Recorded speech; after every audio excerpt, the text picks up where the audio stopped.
This webinar brings together contributors to a recent issue of Middle East Report number 294 called Exit Empire, Imagining New Paths for US Policy, and scholars affiliated with the ACSS project on critical security studies in the Arab region to discuss the use of economic sanctions as a coercive tool in US policy towards the Middle East. So let me begin by having the panel introduce themselves. So can we begin with Omar? Hi, everybody. Can you hear me? Yeah. Great. So thank you so much, Walid, for this. Thanks to the Middle East Research and Information Project for organizing it and co-hosting it along with the Arab Council for the Social Sciences. My name is Omar Dahi. I'm an associate professor of economics at Hampshire College, and I'm a member and co-coordinator of the working group on critical security studies in the Arab region that is hosted by the ACSS.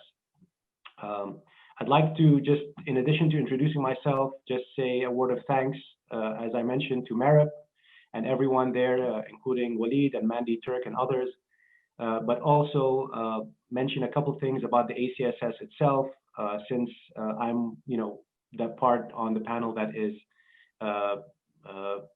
affiliated with the ACSS. For those of you who don't know it, the ACSS is a regional nonprofit independent organization dedicated to strengthening social science research and knowledge production in the Arab region. By supporting researchers and academic and research institutions, the ACSS aims to contribute to the creation, dissemination, validation, and utilization of social science research to enrich public debate about the challenges facing Arab societies. And I'd also like to sort of acknowledge the tragic explosion that took place recently in Beirut, which, as Walid mentioned, the ACSS is headquartered in Beirut. Its staff and workers are either Lebanese, but all of them live in Beirut, so they are and have been just as affected as everyone else by this terrible tragedy. The ACSS, of course, as some of you who follow this webinar know, that this was scheduled to take place last week, but of course the shock of the tragedy made everything else secondary, and it was postponed until today. Nevertheless, while being affected by this terrible tragedy, the Council felt it necessary to continue its mission to support researchers in the way that they do, not just in Lebanon, but also throughout the region.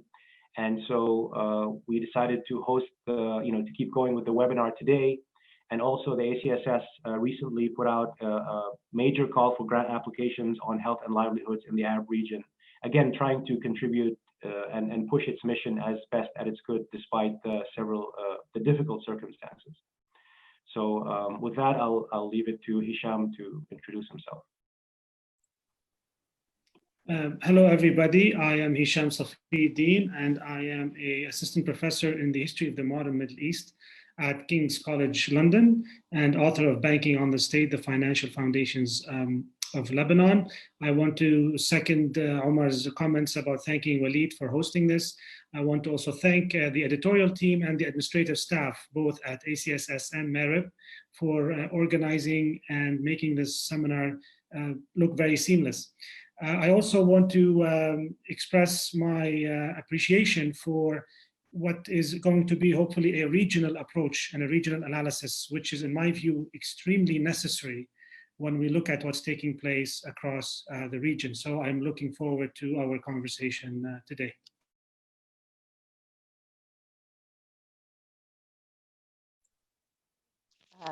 Sorry, right. I should turn it to Negar for the introduction. I wasn't sure if I should be doing that or Walid. Yeah, no problem. My name is Negar Azavi. I was recently a visiting assistant professor at William & Mary, and I'm soon to be a postdoc at Northwestern. My training is in political anthropology, and I focus on the politics of expertise in Washington in terms of how it shapes US foreign policy decisions towards the Middle East, and Iran and Egypt are my primary case studies in terms of my research. I also want to reiterate thanks to ACSS and MERIP for including me, and to also send my condolences to everybody who was affected by the events of last week. It weighs on many of us, even though we're not based in Beirut. So thank you again for including me, and I look forward to this discussion as well. Thanks. So just to repeat that this webinar is a collaboration between MERIP and the ACSS, and it's useful to highlight that within the ACSS there's many different projects, but in particular there's the work of the Critical Security Studies in the Arab Region project, which I had been involved in. The project, sometimes referred to also as the Beirut Security Studies Collective, has been co-directed by Omar Dahi and Samra Aboud. And in short, the idea of critical security studies is based on the notion that policies that seek to promote security often generate insecurity. And the project has sought to critically engage academic and policy debates about security while developing alternative approaches that draw on the experiences, insights from scholars and broader societies within the Arab region, and more broadly, the Global South. On the ACSS website, you can read about the project's manifesto, as well as its PhD summer school that it had for several years, as well as its research grant opportunities.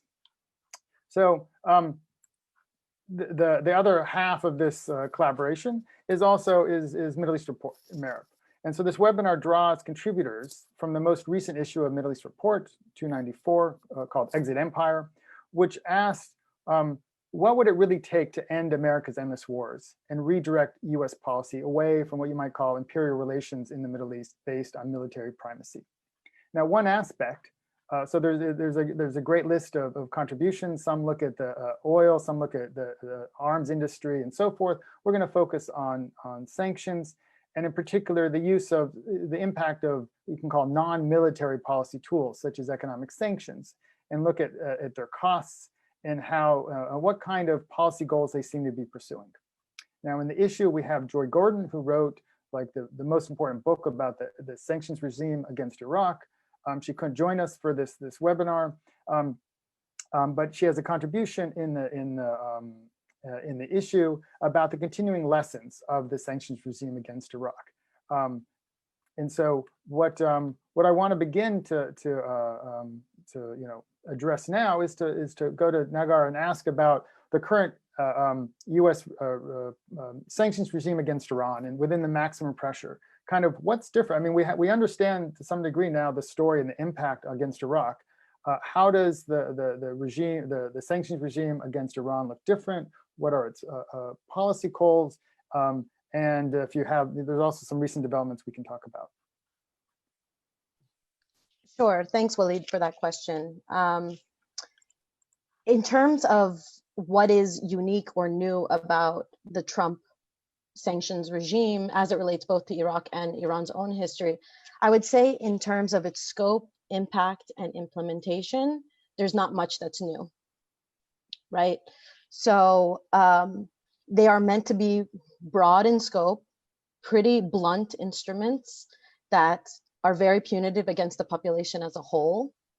And in that sense, there is a much longer history of these are not targeted, sanctions against individuals. It is meant to impact the entire population. And as I like to write about in my own work, sanctions have essentially been the status quo policy towards Iran for close to 30 years. It was President Clinton who helped usher in the Iran Sanctions Act in 1996, which at the time was called the Iran-Libya Sanctions Act until Libya was removed. And that has served as the basis upon which all the other sanctions have been built. Obama, in turn, created the most intensive sanctions regime against Iran. So here, again, we're talking about a very bipartisan consensus in Washington that sanctions are an effective tool against Iran. Trump has essentially tapped into the legal and economic infrastructure created by Obama's executive orders and what is known as CISADA, or the Comprehensive Iran Sanctions Accountability and Divestment Act of 2010. And this targeted Iran's banking sector, its ability to sell crude oil, its ability to access foreign assets, etc. So really widespread sanctions. Where there's been division in Washington in terms of sanctions is ultimately their goal. Obama fell into the camp that saw sanctions as a way of pressuring Iran to come to the negotiating table on issues that the US and Iran are at odds with, namely the nuclear issue. And I can talk about some of the other issues in the Q&A. Whereas there's another camp that believes sanctions are almost an ends in themselves. They want to use sanctions to destabilize the regime. And the implicit understanding is that if they put enough pressure on the population, they will rise up, or they will at least create enough instability that Iran will be so focused on its domestic issues, it will not be able to pursue its regional interests. So that was my long way of saying essentially that Trump has tapped into a logic of sanctions that has existed and an infrastructure that has existed. What is slightly new about this is that there doesn't seem to have ever been a time when sanctions have been used after a diplomatic solution has been reached, in terms of another path being used, and now sanctions being used unilaterally by the United States. And we saw this past week that that unilateral aspect of it is having unintended consequences for the US. But again, in terms of how they're designed and the way that they're impacting the Iranian population, not very new. Can I ask, briefly, how the current effort contrasts to under Obama? Because Obama administration presented themselves as using sanctions with a certain targeted policy goal. So I don't know if you can assess to what degree was that effective to achieve its goals. And kind of the opposite, the related question is sort of like, what reasonable goals? I mean, do we think you outline kind of the logic for it, but do people think these are effective, are working? Have sanctions worked in this way in the past? How does the Obama experience, which they often contrast themselves to, relate to the current experience? Yeah, that's a great question, Waleed. When Obama ratcheted up the sanctions, so to speak, around 2010, 2011, it was always articulated with a strategic vision, either quietly amongst themselves within the US foreign policy community, but also they made that their goal to bring Iran to the negotiating table explicit. So there seemed to be an end goal there. The Trump administration keeps mentioning that it wants to bring about a better deal through its maximum pressure campaign, but then continually does other policies, including using military force and threats that undermine that claim to diplomacy. And the fact that it doesn't really have a clear strategic vision has essentially put the US on its own, which is unique compared to the Obama administration sanctions, which really had international support. Russia, China, the EU, many of the regional players were behind the sanctions, understanding that they served a specific strategic purpose. Under Trump, there doesn't seem to be a clear goal, perhaps besides destabilization. And the fact that he's put people in top positions, including most recently Elliot Abrams, someone who has not made his desire for regime change in Iran a secret, or before that, John Bolton, putting these key figures in these positions to sort of be the face of the sanctions policies makes it seem as if the sanctions are there essentially to wreak havoc on Iran internally.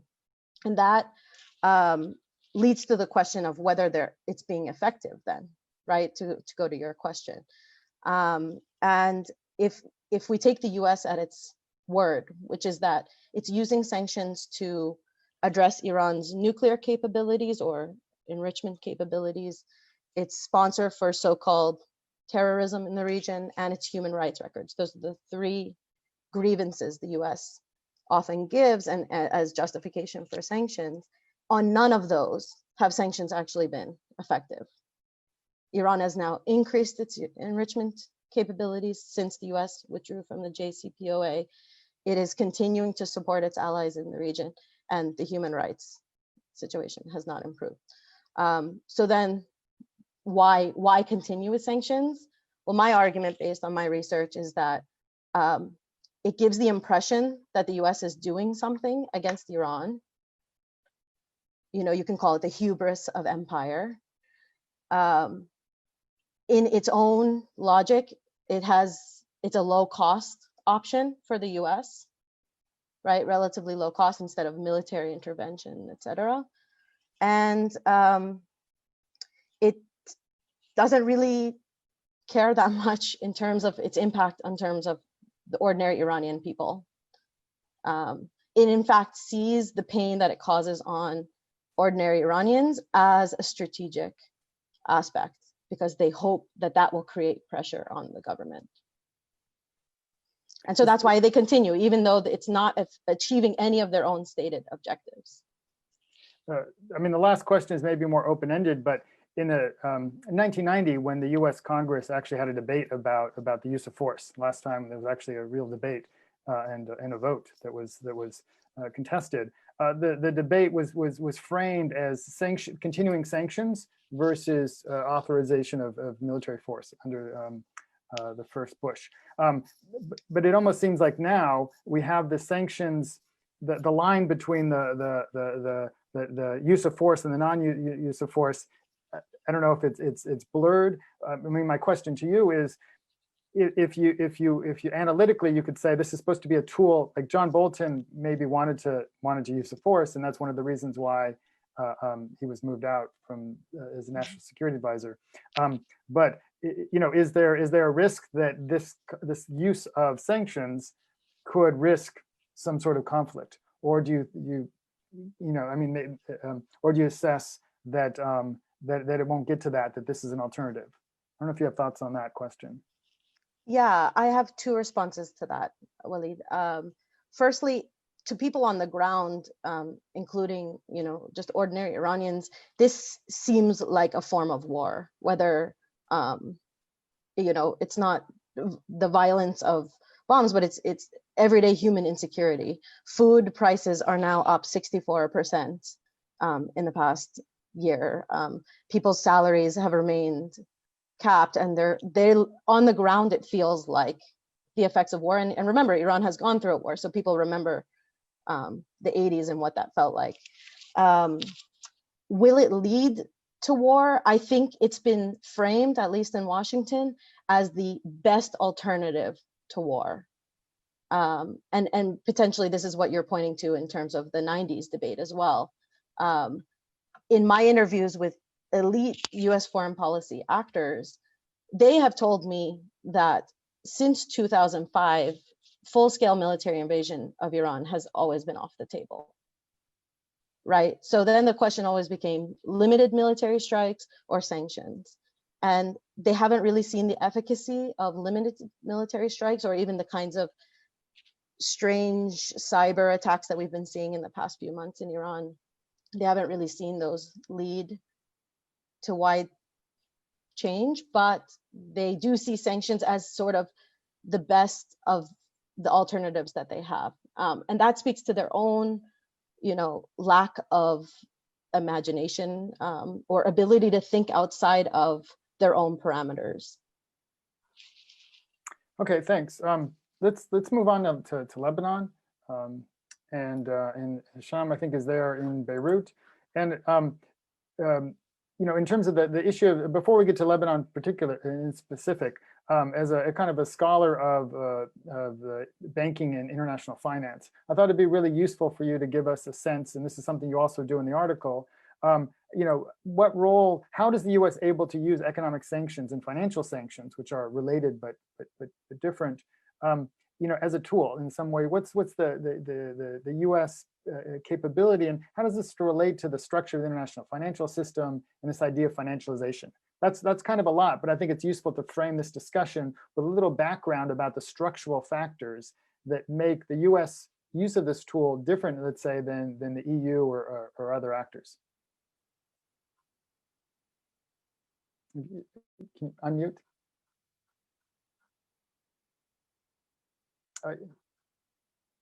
Hisham, can you unmute? Sorry, apologies. So I was saying I am outside of Beirut currently, but I am in Lebanon.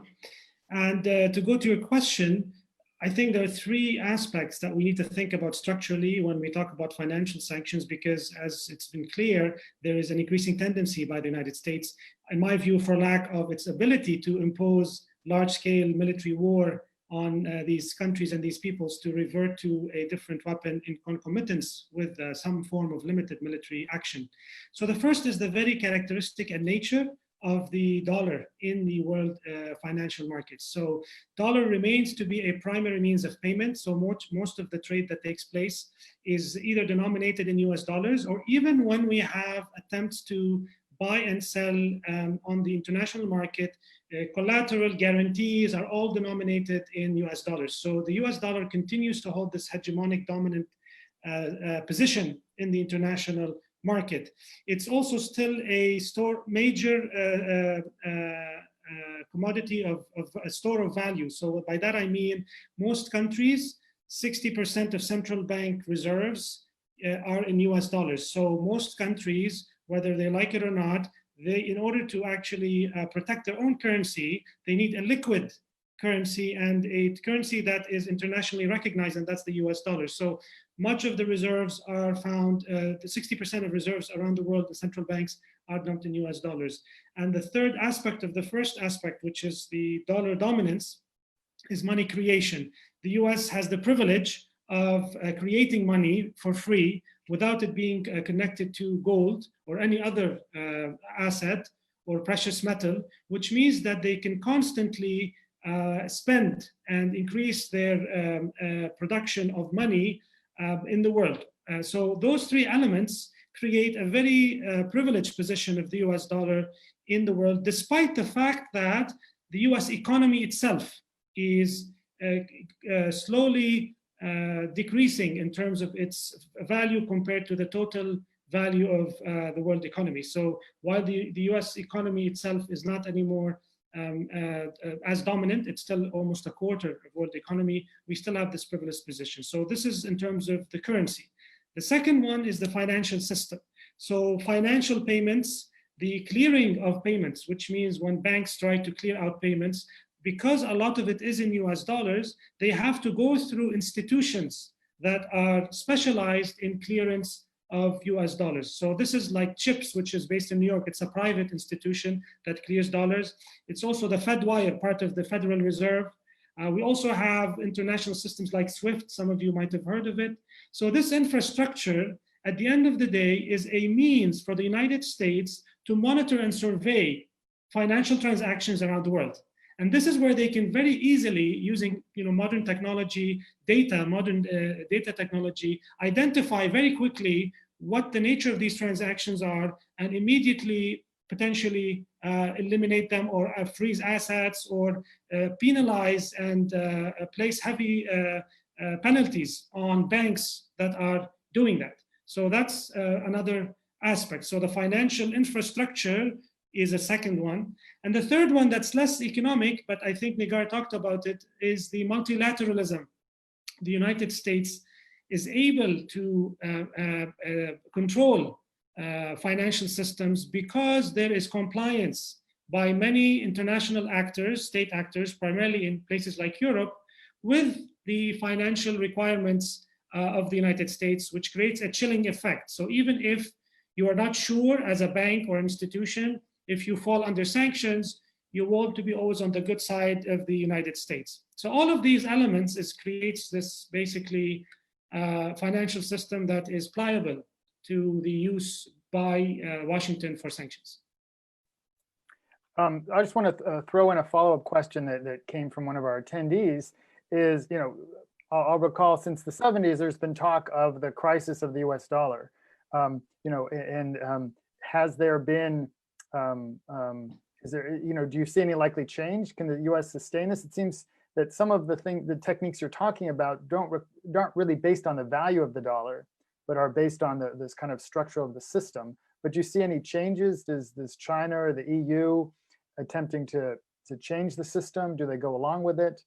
I don't know if you have thoughts on that. Yeah, no. I mean, it is changing, and it is gradually the clout of Washington over these financial systems is declining gradually, but at a very slow pace. So there are systems that are being created, parallel systems of payments, including Instax, which was designed to clear payments between the European Union and Iran, but they haven't so far created a parallel powerful market.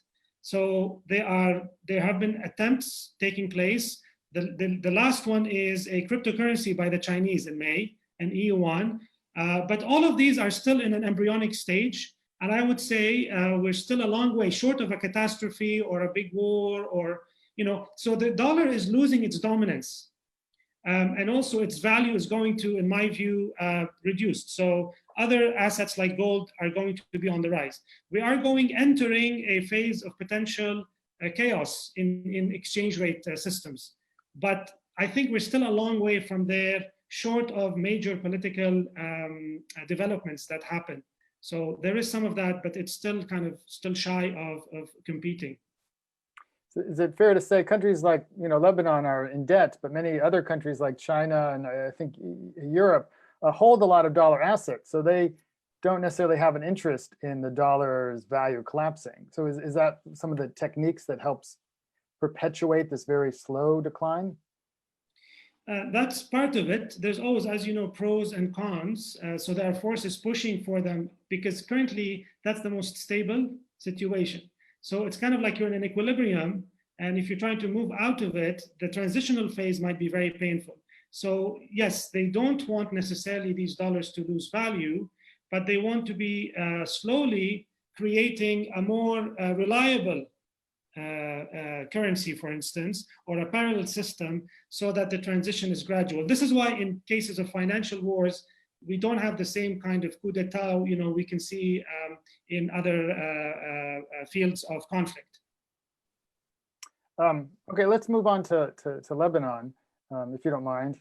Can you say a little bit about to what degree are financial sanctions used against Lebanon or different parties within Lebanon, and how does that dynamic look different than, let's say, against Iran or other countries where the US has given, let's say, military aid to Lebanese armed forces, has tried to support some parties, but contain other parties? How does the tool of sanctions kind of fit into US policy towards Lebanon? So American sanctions has, since the mid-90s, have focused on, of course, resistance to Israel. That's the primary interest, because the Lebanese system itself is extremely neoliberal. It's not a socialist system. It's very open economy that is very welcoming of American influence. So they've never had a problem economically with Lebanon. They focused on targeted sanctions on individuals that are connected to networks close to Hezbollah. And after the assassination of Hariri, they tried to focus on the infrastructure of diaspora. In the case of Lebanon, a big source of inflow of dollars is remittances. So they focused on undermining the ability of Lebanese communities in West Africa and Latin America to provide dollars. Their sanctions have been targeted that way. We do have a development now, which is with the Caesar Act, which I think maybe Omar will talk more about, indirect sanctions. So they're not still imposing sanctions on anything connected to the Lebanese government, but any kind of trade with Syria now is going to be impacted. And this brings us to your second point. Why is it that we have aid to the army while we have sanctions on a non-state actor like Hezbollah? And the reason is, again, in the case of Lebanon, because of the power sharing arrangements, we don't have a centralized political system of rule, which means that the Americans are playing on the contradictions between the different state actors, apparatuses, or between the different factions. So their idea is, if we fund the army and we create reliance, a dependency between the army and the United States, it can be used as a tool to fight Hezbollah, as a tool to undermine basically the resistance forces inside Lebanon. So, but mind you, in this case, even that aid is limited. It's mostly about what the empire would call counterinsurgency. They would not give aid in terms of military equipment that would be, for example, anti-aircraft missiles, not to undermine, of course, Israeli supremacy. So it's in the case of Lebanon, they are behaving as if Lebanon doesn't have a central power that they're opposed to, and they're doing this kind of carrot and stick with the different factions. I mean, in the wake of the explosion, there's been a lot of talk about, let's say, the bureaucratic systems within Lebanon, the corruption, these kinds of things. Is there discussion within the banking system, in the sense, like, to what degree does the U.S. or other parties seek to change, intervene, transform, monitor the financial system in Lebanon, which, as you've written about, runs on its own kind of peculiar sort of system of debt and so forth. Is there any effort to address those issues? So just to point out first, before the explosion, the United States tried to, and succeeded largely, to get these banks to disclose a lot of the data they have in terms of who owns what in the banks, as a means of undermining any kind of flow of money to Hezbollah. Their interest was mostly focused on that. It wasn't focused on reforming the debt structure in Lebanon. It's not focused on restructuring the banks or merging them. After the explosion, the United States has still taken a back seat. They are now pushing for the IMF to be the front through which reform is going to take place. And the IMF has indicated its wish for the banks to be restructured. But the bankers themselves, up until now, haven't really shown any interest in a serious reform. The aid coming in after the explosion, by the way, a lot of organizations are complaining that the banks are using the tragedy as an opportunity to basically deny the dispensation of US dollars, because Lebanon also is a dollarized economy, so a lot of it depends on the inflow of dollars. So the United States really, at this point, we have to look for what it's going to do in terms of the reconstruction. So the question of reconstruction, are they going to put some conditions on any money that comes in for reconstruction, and will they be political conditions? And if so, how will the Lebanese political actors respond? Are they going to, because of the direty of the situation, accept that, or are they going to still resist the attempt to basically determine or to pay a price, a political price? Mostly it has to do with the delineation of the borders with occupied Palestine. So that's a big contention that the Americans are pushing for. And possibly relations with Syria as well. So these are the things, but I don't think banking reform per se is on their mind. Okay, let's move on to Syria with Omar.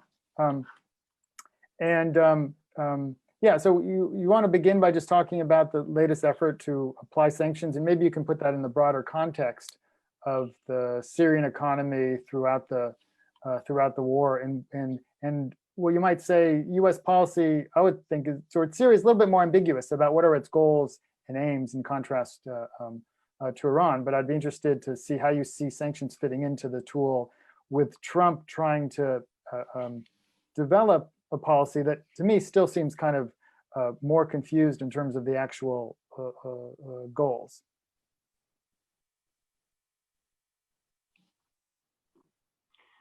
Yeah, sure. So I think to take a step back in terms of answering the question in the way you posed it regarding the broader context, I think there are several issues to disentangle. And one is looking at US foreign policy with respect to Syria dating back several decades, even before 2011. Technically, US sanctions against Syria date to 1979. So basically, as long as I've been alive, or 1 year younger than me, I've now said my age, there's been sanctions against Syria. And that came with the Export Administration Act, I believe it's called. Yes, the Export Administration Act of 1979, where essentially US policy in the region, there was a shift in framing US policy and security interventions from the framework of communism and anti-communism to anti-terrorism, which is something, of course, that increased in the 1980s.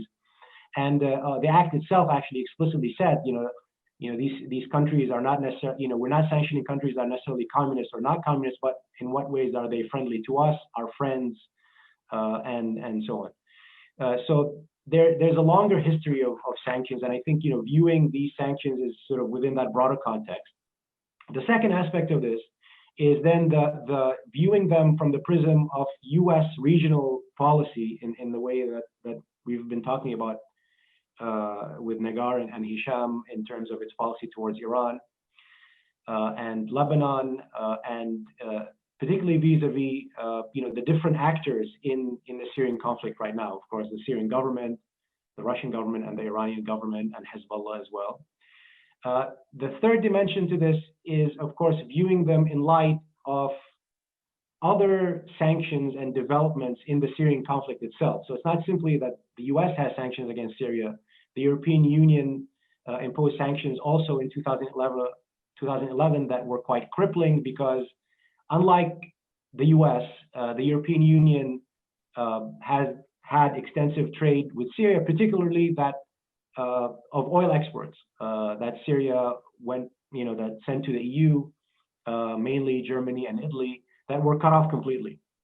And so we have to put it, thinking about the sanctions in light of the broader conflict overall, including the war itself and the destruction that is not related to the sanctions. And I mean, no one seriously believes that the sanctions alone have been responsible for what Syria is right now. But at the same time, that is often also used as an excuse to sort of whitewash the impact of the sanctions, which have been quite destructive, which we can go into as well.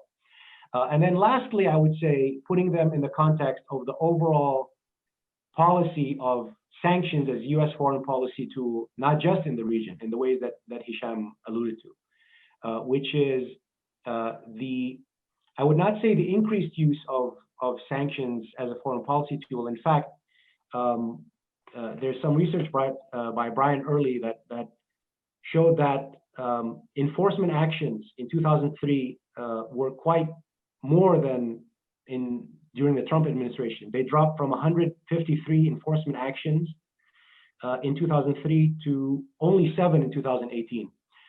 The difference is that the average penalty went from 22,000 to 8 million in terms of coming down hard. So they've been used much more as a very blunt instrument to deter and enforce sort of compliance, to essentially make an example out of 2 or 3 or 7 or 10 cases that will scare everyone else into compliance.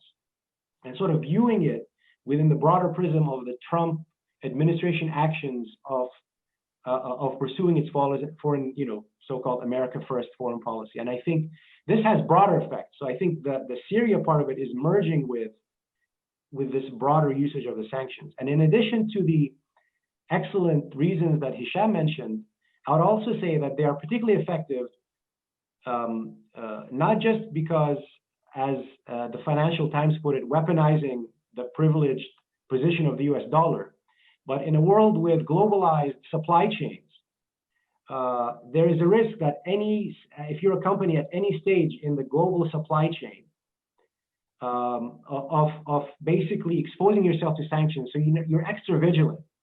And in a way, the sanctions now, it's almost like the idea of support for terrorism. It's so sweeping and vague and broad that any company might theoretically be in non-compliance. And so that, coupled with the fact that OFAC has a lot of discretion on when and when not to ensure compliance, uses that as a sort of a deterrent and compliance threat with US foreign policy. So I would say those are like the 4 broad contexts that we need to understand sort of the impact of the sanctions. Now, what this latest round of sanctions has done, which is the Caesar Act, is that it's another law that was passed. It was signed by the Trump administration in 2019, and it was incorporated into the Pentagon budget. So it's part of the National Defense Authorization Act for the fiscal year 2012.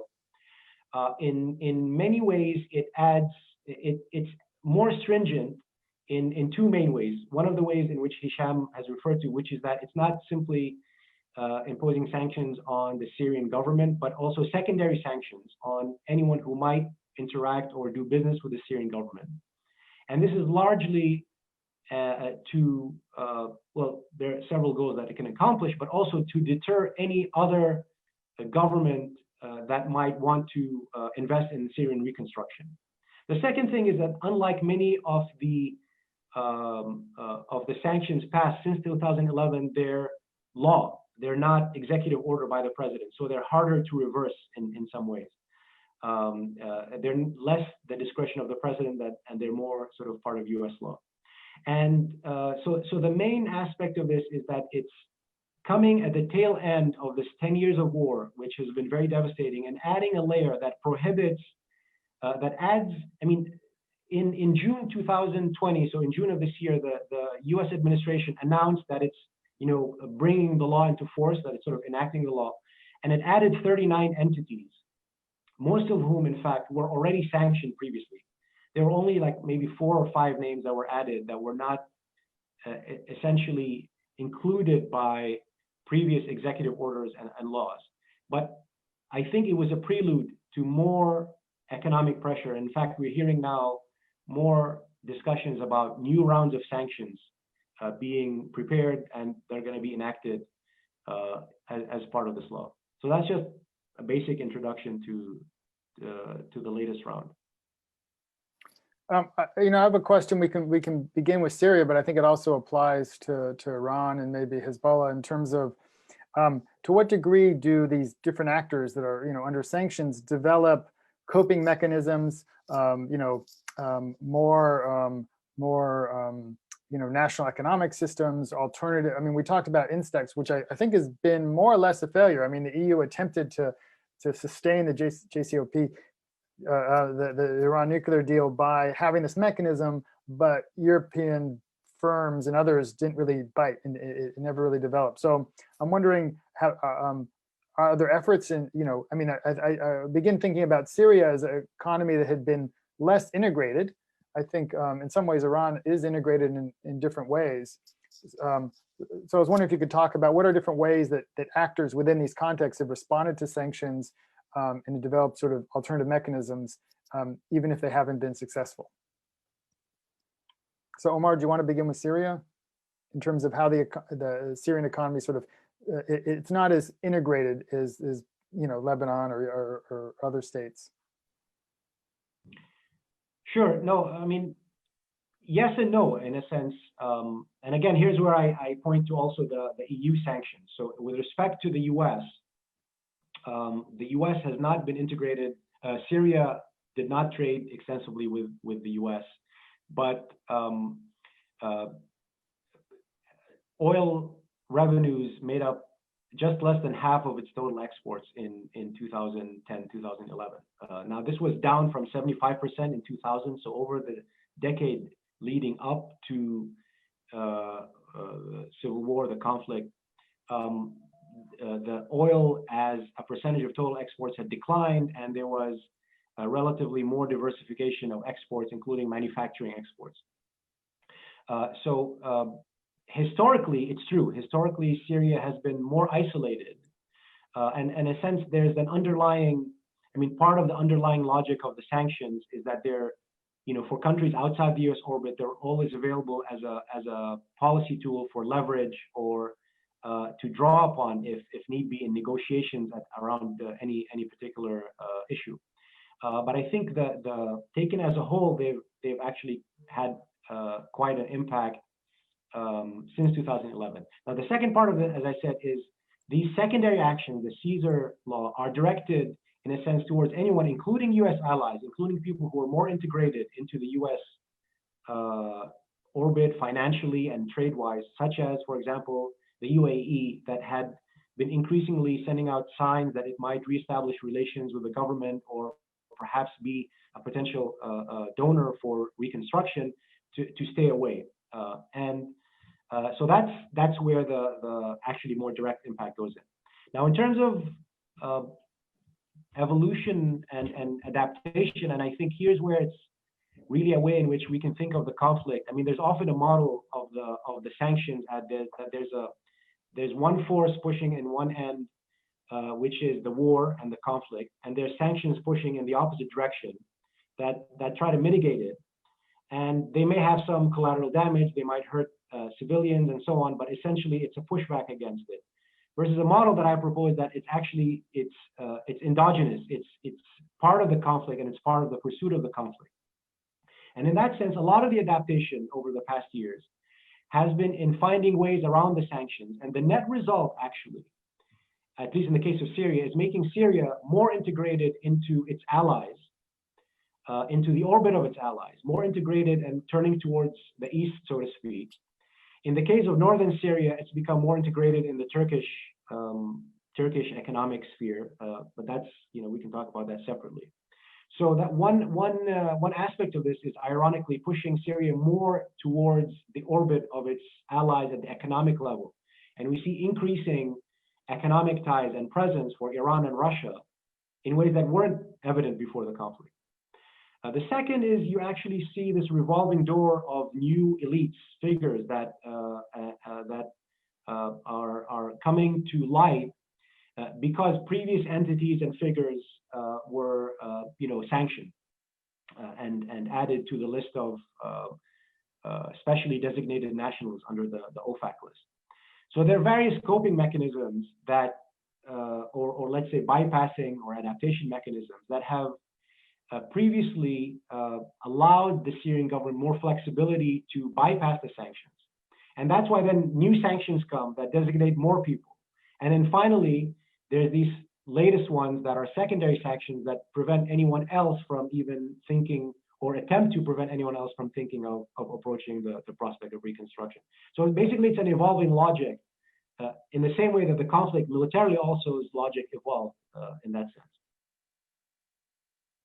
I thought next we can talk about Iran, and I'd be interested to know if you think what role China is going to play, the Belt and Road Initiative, and in other dynamics. And obviously, Iran's much larger, has a much larger national economy. Yeah, and also all the panelists, you can unmute all yourselves, and so we can have more of a broader conversation. Sure, thanks. I'll be really brief here. There's two dynamics going on with Iran in terms of how it's been able to cope with sanctions.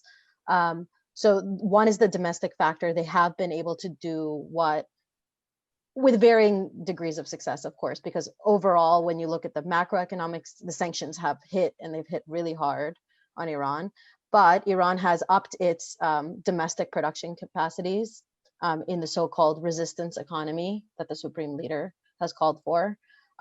So you see a lot of automobile, textiles, food production increasing inside Iran as a way of coping even with everyday consumer goods for Iranians. And they also are able to sell and trade through various means to their regional allies. Then there's the international factor. Iran tried, when the US unilaterally withdrew from the JCPOA, to really appeal to the EU, both through the Instex system or, to get them to abide by their side of the JCPOA. But unfortunately, the US, as both Hisham and Omar have made clear, that the threat that they could be sanctioned by the US for doing business with Iran has had an absolute chilling effect, and they have not stepped up and sort of become the alternative that Iran was hoping. So then that led them to look eastward. And I think the recent announcement of a deal, both a security and economic deal with China, speaks to that desire to, set aside the EU completely and look to the Chinese as a potential counterbalance. Sorry, if there's another question, or maybe I can make a couple of comments. Go ahead. Well, just a quick point. I thought it was quite interesting that in the Caesar Act, there's an explicit reference to sanctioning anybody who deals with the Russian government in Syria. I don't think I've seen something, which is a reminder that also this is a proxy war taking place over reconstruction between the Russians, the Chinese, and the Americans. And this brings me to the second point before I discuss a little bit the question of adaptation and resistance to sanctions, is that I think, especially after the explosion of the Beirut port, the Belt and Road Initiative question is very important. This shift that we are seeing geopolitically and geoeconomically is, I think there may be a tipping point. We are at some form, in historic terms, so for those who are listening. So we are at a somewhat a tipping point where there is an accelerated competition over ports, over global trade networks, even though we are seeing a depression in the world. But this region particularly, because we lack sovereignty, particularly Arab countries, they are embroiled in foreign intervention, civil wars, authoritarian clampdowns, that the mechanisms and ways of resisting, at least at the state level, are largely either decapacitated or very weak or unsecure. So these countries are finding themselves increasingly reliant on simply attaching themselves to different spheres of influence rather than creating their own sovereign policy that can play on these contradictions. So it's very important for these countries and for us who are interested in the region to think about ways in which these regional actors can get together and work that out. And this challenge is very different from the challenge faced by non-state actors, for example, like Hezbollah, which have a long history of trying to circumvent US sanctions. But even then, for instance, you still depend and rely on, for example, ports of entry. So as long as Hezbollah is able to control or partly control the airport in Lebanon, it's able to have the ability to bring in cash, for example, or the borders with Syria. So part of the attempt now is not just economic sanctions. You have this push to fragment geographically these regions. Also, Omar mentioned the influence of Turkish economic influence in the north. What is a disarticulation, a ripping at the seams of the integrated network of economic relationships that existed in the region. How do we deal with that is a big question. But to me, that's a question for us to think about amidst all this push and pull. And also, last point I want to make is we have seen to what extent the European Union as general and the European countries have failed completely to chart a independent policy towards the region, which is why we need to rely more on global South-to-South alliances, to even look at possibilities in the East, because if this is clearly not working, it's the EU still continues to support American policy. So empires, when they exit, there's no vacuum. There's another empire waiting, and how do we deal with this shift is a question for us to think about. Okay, we have a question coming in for Nagar asking, can you explain what you mean by Iran has developed an economy of resistance? Sure. Firstly, I just want to clarify, this is what the Supreme Leader has called for. And so it's to a certain degree an aspirational claim that Iran can insulate itself financially from the kinds of pressures that the sanctions are supposed to create. And it's really about reinvesting in Iranian domestic production and even creating new financial mechanisms within the country or regionally. And so I don't want to say that it's been successful, but it's definitely been a calling point for the government, and it's been something that at least people can point to within the country as their country doing something to protect the economy against the effects of sanctions. Yeah, I mean, in the United States, there's also, again, discussion about focusing on national production and so forth. As we move to begin to wrap things up, I want to bring up the question of the debate within the US and elsewhere about sanctions. In Joy Gordon's piece, she talks about Ilham Omar's proposal to limit the use of economic sanctions in US foreign policy. And even like the Quincy Institute has come out with some statements about the limits of economic sanctions. Do you see any sort of, in terms of thinking within US foreign policy, so maybe this is, if Nagar wants to look at, or in terms of activism and political mobilization.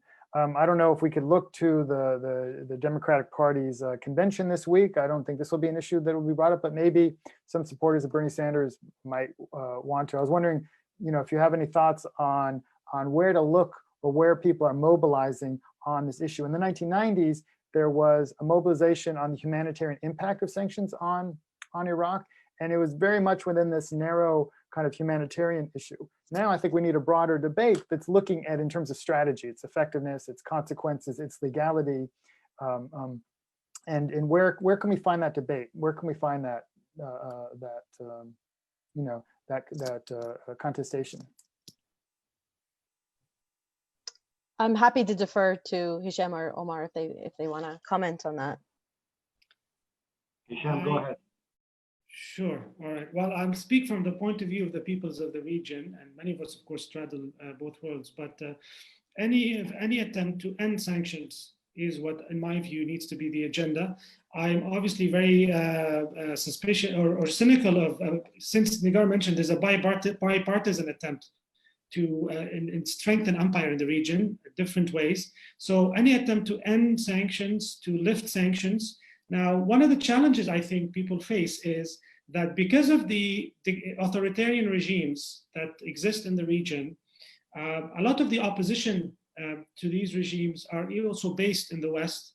And unfortunately, despite all the damage, and we know that sanctions also strengthen authoritarian regimes because they become they're able to monopolize resources, and they also use the sanctions as an excuse. So it is very important to think of ways of further calling for the end of American sanctions and military intervention, while at the same time bringing these communities on board, rather than these communities, in some cases, unfortunately, or leaders acting as enablers of sanctions. So this is one point I want to raise, and I think is important to think about. But I don't have any hopes of the Democrats themselves acting in unison as a force. Maybe they can be built on certain initiatives, like you've mentioned, but any initiative to call for the end of sanctions and also expose the hypocrisy of the discourse that was mentioned at the beginning of this is being about human rights, etc. It's what many groups still continue to do. Omar, please. Yeah, sure. I mean, I agree with what Hisham said, and continuing the issue of, first of all, framing it from the perspective of what's happening in the region. I mean, it's not just the humanitarian impact, it's also the creation of new conflicts. So just to give one example, now with winter at the doorsteps, we heard recently that there was a deal that was signed between a US oil company and the SDF in the northeast of Syria, in the areas that are quote unquote controlled by the Kurdish forces, even though I don't like framing it in these ethnic terms. But you know, what is the impact, for example, if in the coming winter there's fuel shortages and there's a severe crisis in areas controlled by the government, due in part or in large part to the sanctions, while there's investments in US investments in the Northeast? That's a recipe for further divisions. So we also have to think, you know, what is the long-term vision here? Is it an inclusive political solution, for example, which is what I think should happen in Syria, which may include and should include a political transition, but transition to what? Transition to a place where you solve the problems of the people of the region in ways that brings them together, that rather than creates divisions between them. And I think in addition to the, you know, there's this fragmentation that Hisham alluded to, territorial fragmentation, by punishing part of the country and investing in another part and tying it into other networks that is essentially heading towards more a de facto partition of the country. Now, we don't know how long this is going to last, and there's contradictory messages from US generals about, you know, we're not staying here very long, and there's mixed messages. But I think if you look at the dynamics, they're absolutely, I think, laying the groundwork for future conflicts. The second part of this is going back to the US. I mean, you mentioned in the beginning that, you know, sanctions are better than warfare, but, you know, there's another alternative at the other end of the spectrum, which is diplomacy and engagement. I mean, if we think about the spectrum of international relations from gentle persuasion to, you know, armed invasion of another country, and sanctions are like somewhere along that spectrum in terms of, you know, pursuit of this by other means, you know, how can we think of a foreign policy that that takes that seriously? And that involves engagement, that involves actual discussions, and in the case of Syria, in a very complex situation that requires this type of engagement. So I think these are things that need to be taken into account. Currently in the U.S., I don't have much hope in terms of the forces, because in looking at the Biden administration and who's around it, I don't see them. I mean, there's lots. I mean, he has what, 2,000 policy advisors, but there isn't really yet, at least in that wing of the Democratic Party, a critique of U.S. empire, of U.S. imperialism. It's almost a critique of Trump from the other side, particularly, for example, with respect to Russia. And there's almost agreement when it comes to China. So I think, you know, engaging with those forces that are attempting, like Ilhan Omar and like other, you know, activists and social forces in the U.S., to actually highlight the actual impact of these policies, not just the sanctions, but the endless militarization and support for wars such as the war in Yemen and other, of course, type of human rights abuses in the region is what we should be pointing towards. Could I just add one quick point? Unfortunately, on foreign policy, there's just never a strong domestic opposition movement in the United States to check the establishment's, you know, common sense on empire and in terms of how they do it, and it affects sanctions policies, military intervention, etc. It's hopeful to see groups like Quincy standing up and Ilhan Omar's legislation proposal, but there's just not enough of a domestic constituency that cares enough about these issues to really push, and maybe that's what needs to change. Yeah, to echo what Omar said. Yeah, I mean, here's a question that was asked, like, do you see, like, let's say there is a change of regime in Washington, are there certain sanctions that you think will be lifted, you know, against Iran or in Syria, or do you think there'll be a kind of inertia? Okay, I'll take the Iran case. I think Iran is banking on a Biden win, and they're hoping that he will at least go back to where they were in 2015, 2016, and so that there will be some relief. But there are some sanctions that will never be removed from Iran so long as the US and Iran continue to frame each other as adversaries. And the infrastructure itself of the sanctions is so complex that it will take many years to unravel it, even if there's the political will to do so. So what about Lebanon and Syria? And on my end, I think, and this is where the Zionist state really plays a big role, because of course, part of this is, and I wouldn't call it rivalry between Iran and the United States. The United States, which is thousands of miles away, is very much more powerful than Iran and has initiated all these aggressive acts compared to what Iran has done. But in the case of Syria and Lebanon, I see this tied to both the conflict with Iran, but also the situation with Palestine and the presence of Israel. So a lot of these sanctions are tied to that. And now we have an additional layer, which is the presence of Russia and China. So, you know, part of Syria, we didn't talk about the oil in the Eastern Mediterranean. So these sanctions and the rivalries between Turkey, Greece, and Egypt, and now we have the shameful pact between the United Arab Emirates and Israel. So what I see now is heightened tensions in the Eastern Mediterranean, and these sanctions, we've seen some military presence now increased, and even in Beirut by the French. And so I see heightened military and financial sanctions type coming, you know, forward. What will Biden do if he comes to power? Will he kind of revert to some form of multilaterals? But as we know, Obama is one of the main architects of the sanctions, not maybe of military action. So as a matter of fact, if we're going to see demilitarization, Biden might find himself in a place where he's increasing sanctions. So without a political resolution along what Omar was talking about, and I'll let him also give his opinion on Syria, I don't see these sanctions regimes, you know, kind of lifted unilaterally by the United States. There has to be a price. There has to be something taking place, a shift, a push by China to kind of, you know, for the United States to understand that it's not going to achieve its goals. Yeah, I mean, I think in the case of Syria,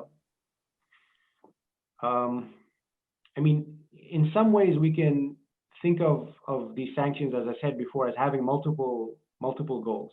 So the direct answer is no, they will not be lifted, because as Negar mentioned, they're too complex to suddenly, and there's so many of them that suddenly saying lifting sanctions, what sanctions? I mean, I think there's the targeted sanctions against individuals and entities. I don't think those are going away anytime. Then there's the broader sanctions, and then there's the issue of enforcement. Will the U.S. pursue enforcement of these secondary sanctions? Or will it somehow quietly allow reconstruction through the back door by allowing other countries to invest in Syria, right? These are terms along which there can be possibly a political deal, right?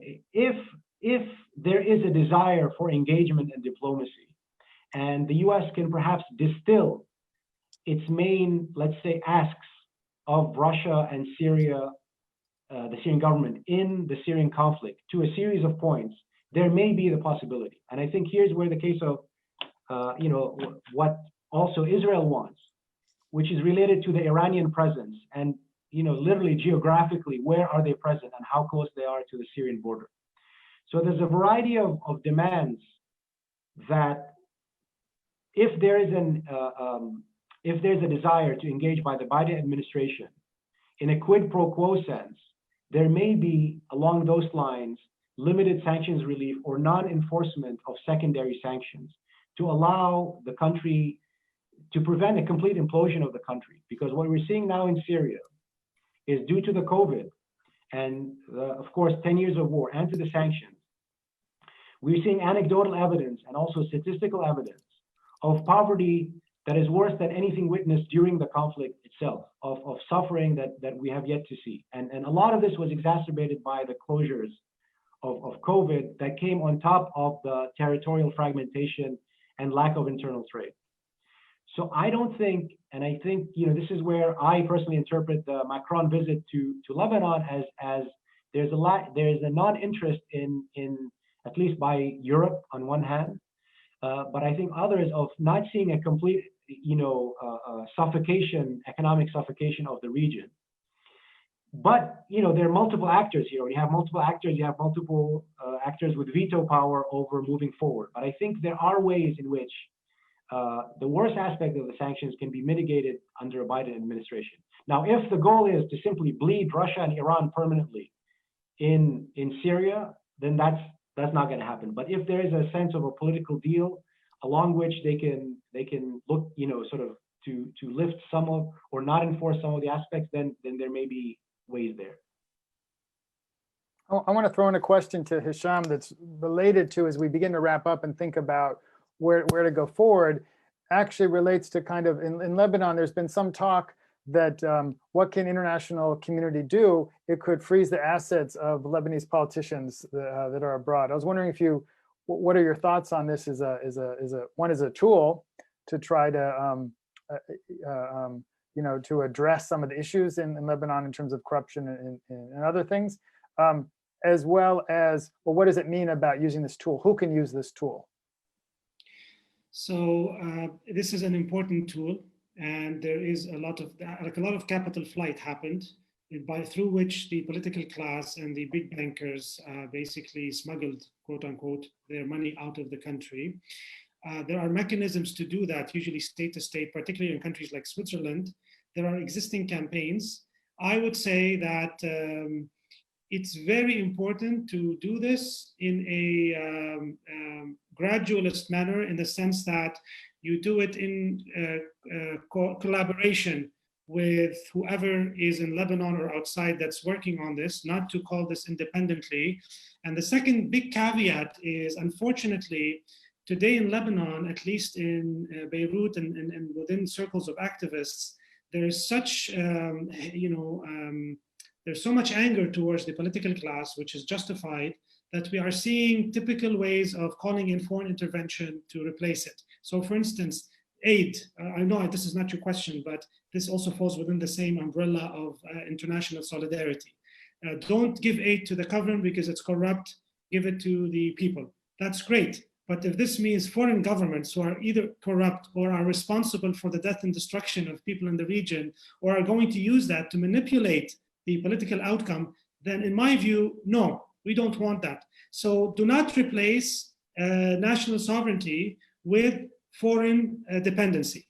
And with the foreign assets situation, we know that the Europeans and other countries have the habit of freezing assets of politicians they don't approve of or they don't like in the global south. So what we want to do, in my view, is to freeze these assets as part of a process by which the release of assets and their use is clarified. So you don't just call for freezing of assets so that the Swiss government or the Luxembourg government or the American government can freeze it for now, and like they did in Sudan, if the Sudanese authorities, comply with certain conditions, then we give you the money. That's not the kind of freezing of assets we want. We want a freezing of assets that will guarantee that those money goes into a fund, for example, that will be earmarked for particular functions within Lebanon, whether it's reimbursing the people who lost their money, and will not be tied to political conditions. This is easier said than done. So it's a tricky thing. But I do think it's one of the things we can do is calling for this freezing of assets within these conditions. I think there was a question, sorry, but maybe I noticed somebody asking about the question of Palestine and Israel and sanctions. I don't know if you want me to comment on it specifically about Lebanon or not. It was in Arabic, by Nadia. Go ahead. Yeah. My point was that the sanctions today in Lebanon, which are mostly against Hezbollah, again, there's no decision to boycott the Lebanese government by the Washington, is tied to the question of delineating the borders with occupied Palestine. First, in order to determine the sea borders, in order to divide the oil and the gas that exists. And secondly, to normalize the situation on the southern border. So that is a major sticking point that has been the case for a while. That has to do with also the Caesars Act, by the way, for those of you who have read it. At the outset, it says one of the conditions for removing the sanctions is that Syria will live at peace with its neighbors. So we have these conditions embedded within these sanctions. It's not the only reason, obviously, the geopolitical war with Iran is there. But in the case of Lebanon, that's the main issue that is really at the heart of the sanctions, which again existed since the 90s. And they're linked to counterterrorism, so-called. They're beyond the question of just what happens in Syria. As long as Hezbollah has arms and there's no treaty between Lebanon and the Israeli government, we're going to see some form of sanctions continue. Interesting. Okay, we're running over time a bit, and I was thinking in terms of wrapping up, if you'd all have some final comments. And one of the questions we've been asked is, how do you engage in a kind of opposing these sanctions regimes for their impacts, but at the same time, still pushing for progressive reform, in these governments across the region. So, how do we think about the architecture for this alternative? Because it's not just about opposing sanctions; it's about proposing kind of a vision for a broader policy. I mean, even if the U.S. government is not going to adopt these kind of policies, I think we need a debate and we need a mobilization towards thinking about that future. If it's going to come in 4, 8 years or whenever it is, we should be, working on those answers now. I wonder if Omar wanted to start, and we can give a final thank you to the ACCS. Yeah, and since this will be my last word, I want to thank you, Walid, for this and for keeping us on track, and of course everyone else involved. It's been really a great conversation, and I learned a lot from it. And I think this is, is a good question to sort of or note to end on. And I think, first it starts with learning the lessons of the past. In terms of, you mentioned Joy Gordon's work, and her essay in the latest MERIP, I think, is something that should be mandatory reading for all of us and everyone interested in thinking through the impact of the sanctions in terms of their punitive impact, in terms of their destruction of Iraqi society over the 90s and early 2000s.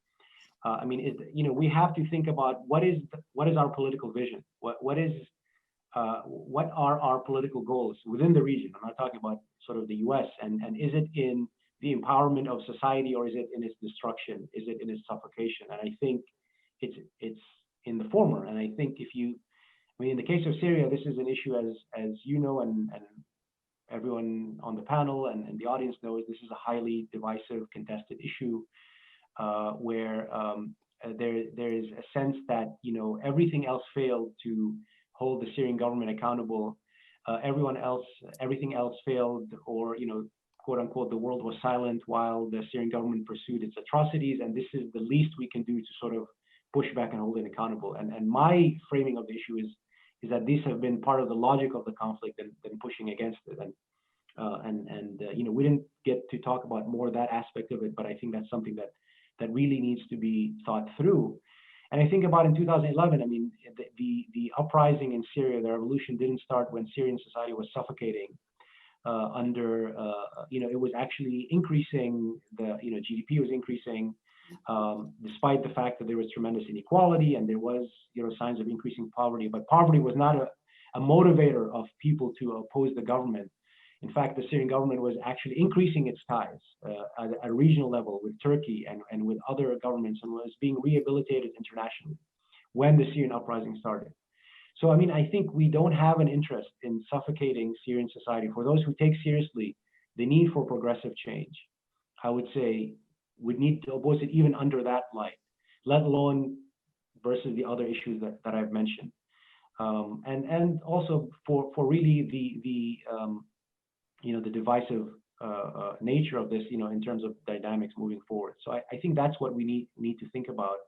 And in the case of Syria in particular, the devastation has been so complete, and actually the situation now is so dire that it goes beyond sanctions and goes to the need for immediate humanitarian relief in government-controlled areas, but also outside government-controlled areas, even in the case of Idlib and other governors that have seen incredible humanitarian suffering and catastrophes. And I think, at least in the case of Syria, at the immediate level, that's where we're at right now, before we could sort of think about the broader aspect of it.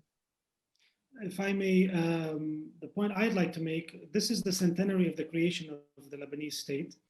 And we are at a time, in some respects, similar to 100 years ago, when we have a serious concerted destruction of existing social relations and political systems, of course, in a very different context. But my point is, so far, at least in the last few years, since the Arab uprising started in 2011, we have a ghettoization and a cantonization of resistance that is taking place in each country. And there is, anytime you try to bring up the question of regional solidarity, the question of thinking together about Iraq, about Syria, about Lebanon, or Palestine, all the contradictions of the conflict, unfortunately, are standing in the way of thinking of a regional political movement. And so historically, we had pan-Arabism for those of you who do history, of course, the 20th century. There is such a rejection of this mode of activity, and there are reasons for that. But my point is, in my view, if you look at structurally the size of these economies, if we look at the struggles they are facing, if we look at the social and sectarian composition of this region, there are common struggles, even though they are somewhat different. So in my view, with the rise of, with this war between empires taking place, there is no place for the small size type action. So far, if you're from South Lebanon, there's generalization, you may not give a damn about what's happening to the Syrian people because you're worried about supplies for the resistance. If you're in Syria, you may not give a damn about if Israel is going to attack Lebanon because you're worried about what you're suffering from. So my view is, and these are difficult words to say, we have to openly talk about these things, and we have to create a common framework that both liberates Palestine and the Arab lands from Zionism and resists the existing regimes. Now, this is a very difficult combination today, but I'm trying to argue this is not simply ideological. It's not just about, it is about a scale of resistance. We have a problem of scale today, and I think I don't have the answers to this. I'm just putting it out there for people to think about. Thanks for your comments. And Nagar, lastly. I feel mine is going to be such a letdown after Hisham's call. I'm of the school, and again, I'm not a deep expert on the political economy of Iran, but from what I read of people who are experts on that issue, sanctions have been a barrier for the Iranian people to be able to do anything about the serious issues they face within their own country, whether it's political, economic, social. And it's also become a barrier for their ability to reach out to other actors, people to people, across the region, and to think of other kinds of alignments. And because people are just worried on a day-to-day basis, and this is sort of what Omar was talking about in Syria, like people are just so worried about putting food on the table, about combating COVID. Iran is right now, they think, one of the worst in the region in terms of rates of infection. So it just becomes something that everybody has to deal with on an everyday basis. So they can't do the kinds of organizing and political work that needs to be done to keep their own government more responsive to their needs. I'll put it that way. So yeah, great. Well, I think we're gonna wrap up now, but I just wanted to add, some points like that. If you think about economic sanctions, there's more strenuous tools of economic siege that I think we've seen in Gaza and we've seen in Yemen. And I think these issues are critically important, related to the broader way like coercive conflict goes on in the region. So I didn't think we have time to talk about that today. MERIP had a special issue about Yemen a few issues ago that was really excellent, and maybe those contributors might want to put together a webinar and talk about what's going on in Yemen and the politics surrounding that, and the effort in the U.S. to try to, try to end that war, something Trump has vetoed. But that's an important struggle that might be in the cards next. So again, thank you all panelists. Thank you for ACSS. Thank you, Jenna. Thank you, translators, and thank you, MERIP. I'll mention last point is that forthcoming from Middle East Report, the next issue is going to be Kurdistan, One in Many. So that should be forthcoming on the MERIP website. And again, thank you all. Thank you, Walid, and everybody. Thank you to all the attendees as well for staying. Thank you. Our interpreter. Thank you. شكرا للمترجم.